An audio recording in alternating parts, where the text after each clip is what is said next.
400 years passed since God spoke through the prophets.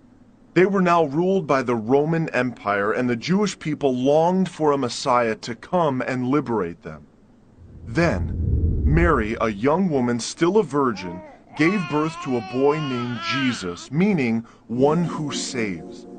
Angels announced that he was the Messiah King. Overjoyed, a group of shepherds ran to tell everyone in sight this birth was truly a miracle. When Jesus grew up, he faced the same temptations as all people, but always chose to follow God's ways.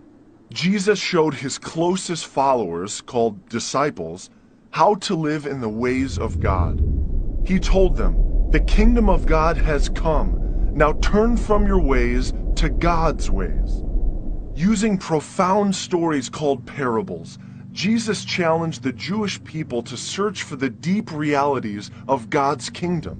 As crowds surrounded Jesus everywhere, he felt compassion for them, giving them food, healing their illnesses, and even raising people from the dead. Jesus was a different kind of king than expected. He wasn't a military leader. Instead, he led through compassion, justice, and loving those who were forgotten. The religious leaders were jealous of Jesus' huge following and shocked by his claims to be God's son. He must be stopped, they thought. One night, while Jesus was praying, they sent an armed mob to drag him away. Horrified, his disciples ran away and hid. The religious leaders questioned Jesus. "Are you the Messiah, the Son of God?" Jesus answered, "I am, and you will see me seated next to God in power." Enraged, the leaders shouted, "Any man who claims to be God must be executed." Pressured by the religious leaders and an angry crowd, the Roman governor sentenced Jesus to death. Like a criminal, Jesus was nailed to a wooden cross between two thieves. He cried out, "Father, please forgive them. They don't know what they're doing." Darkness filled the skies, and Jesus breathed his last breath. Jesus was buried in a tomb and guarded by Roman soldiers. 2 days later, Jesus' followers came to prepare his body for burial, but he and the soldiers were gone. Jesus began appearing, first to 2 men walking along the road, then to over 500 eyewitnesses. Weeks after Jesus' resurrection, he met with his disciples for a meal. Jesus encouraged them, "You'll never be alone. Soon God's Spirit will come and live inside of you, empowering you to live in my ways and change the world."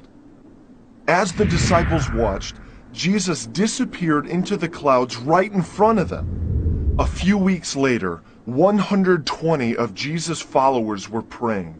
All of a sudden, God's Spirit filled them, and they began speaking in other languages. People throughout the city were amazed. Thousands then believed in Jesus as Messiah.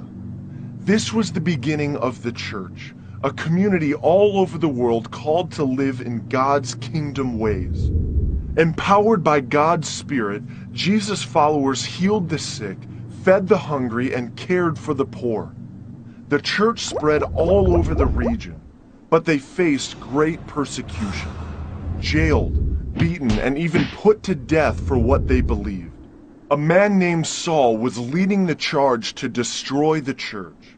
Suddenly, he was blinded by a light, and Jesus spoke to him, calling him to work for good. From that moment on, Saul began starting new churches and reaching those outside the Jewish faith with the kingdom message. Years later, Jesus' disciple John was given a vision for how this great story will end. Then I saw a new heaven and a new earth, and God lived among us, wiping away every tear and taking away all death and pain. God will make everything new. We are the continuation of this amazing story, a community called to live in God's kingdom ways and bless the entire world.